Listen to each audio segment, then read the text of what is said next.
আমাদের এখানে প্রচুর বৃষ্টি পড়ছে, তো হ্যারি বাবু চোখটা লাল হয়ে গেছে, সেই জন্য দেখা চলছে। তো এইটাকে সবাই দেখো, এ চোখের মধ্যে পুরো লাইটকে জ্বেলে রেখেছে। আস্তে আস্তে আস্তে আস্তে দেখতে হবে দাদা, হ্যাঁ দূর থেকে দেখতে হবে মা, হ্যাঁ দূর থেকে দেখতে হবে। হ্যাঁ দেখো বাবা রে, এই না হলে বোন। হ্যাঁ দাদার চোখে কি হয়েছে লাইট দেখাতে ব্যস্ত, সত্যি জবাব নেই আমার।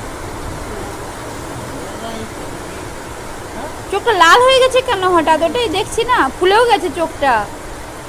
দেখো তো কিছু কামড়ে টামড়ে দেয়নি তো? টিস্যু হ্যাঁ টিস্যু নিয়ে আসছি, চোখের কোনগুলোতে একটু জল পড়ছে আবার। হ্যাঁ পাপা একটা টিস্যু নিয়ে আসো। আমি টিস্যু নিয়ে আসছি, দাঁড়া এখন লাইটটা অফ করো মাম্মাম, লাইটটা অফ করো। এই হচ্ছে আমাদের ঘরের নজরিয়া।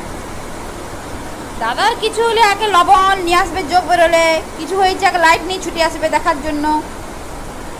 হচ্ছে এই টিস্যুটা হ্যারি ছোটবেলা থেকেই ইউজ করে, তো এই টিস্যুর গন্ধও ভালো করে চেনে। গোটা বডি মোছা হয় এই টিস্যু দিয়ে। তুমি লাইটটা দেখাচ্ছ, কোথায় লাইট দেখাচ্ছ? লাইটটা দেখ, ও না না বন্ধ করতে হবে না, ওরকম করে দিলে লাইট খারাপ হয়ে যাবে।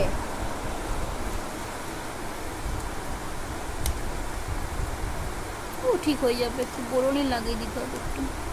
এখন লাগে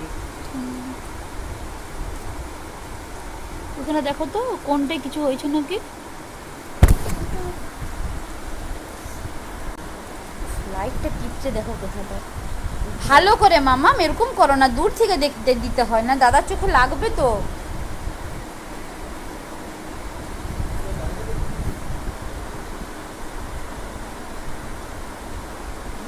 দাদার কিছু হয়েছে মানে তাকে একদম মানে সামনে থেকে দেখতে হবে।